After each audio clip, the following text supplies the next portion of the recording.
পুরো ভারতকে মানচিত্র থেকে মুছে দেবো। হ্যাঁ, ওরে বাবা, আবার গ্যাসের ওষুধ খেতে ভুলে গেছে। ভারতের প্রত্যেকটা চুলকানির ওষুধের ভিতরে আমরা দেখতে পাচ্ছি মেয়াদ উত্তীর্ণ হয়ে গেছে। দাঁড়ান, গেস্ট টিম তো বলবো আগে টিকিট কাটতে। এসাদের ভাগ হবে না, এই জোকারির ভাগ হবে না, ফ্রিতে দেখা যাবে না। আমি আপনাকে বলি ময়ূর, শেখ হাসিনাকে যারা অবৈধভাবে এই লেকচার পরে মারুন। চুরি করেন কেন? নরেন্দ্র মোদী চুরি করেন কেন?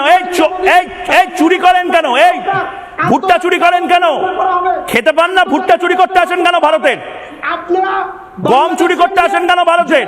নিজের দেশের প্রধানমন্ত্রীর অন্তর্বাস চুরি করেন কেন? অন্তর্বাস চুরি করাটা স্বাধীনতা?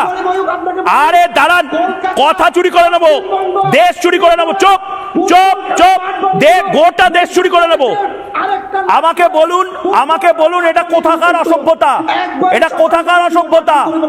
পুরো ভারতকে মানচিত্র থেকে মুছে দেবো। হ্যাঁ, ওরে বাবা, আবার গ্যাসের ওষুধ খেতে ভুলে গেছে।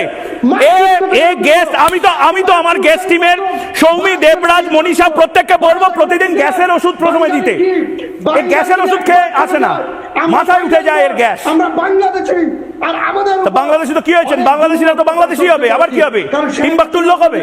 আরে সাইলেন্ট হন, শান্তন। এবার তো প্রেশারও বেড়ে যাবে। প্রেশার বেড়ে গেলে ভারত থেকে যদি প্রেশারের ওষুধ না পাঠান আবার বুকে ব্যথা লাগবে। প্রেশার জানি না, প্রেশারের ওষুধ বলছি। ও কানেও বোধহয় সমস্যা হচ্ছে। কথা বলার কোনো ধরনের সুযোগ দিচ্ছেন না।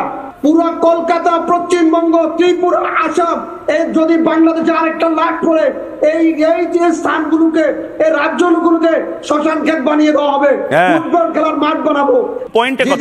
পয়েন্টে কথা বলুন। আপনাদের মোহাম্মদ ইউনূস দেশটাকে চালাতে পারছে না, আর উল্টো দিকে ভারতের অসম লড়াইটা লড়তে হচ্ছে। কোনো শব্দ নাই।